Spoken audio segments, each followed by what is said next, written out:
Yan, at dahil sale, bumili ulit ang aking darling na rabbit na chocolate. Yan.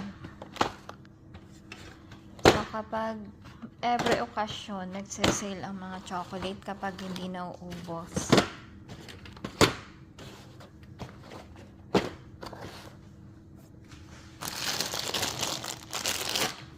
Konti lang yung binili.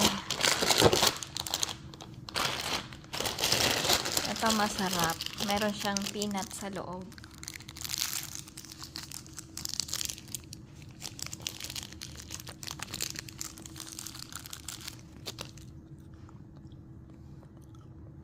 Peanut.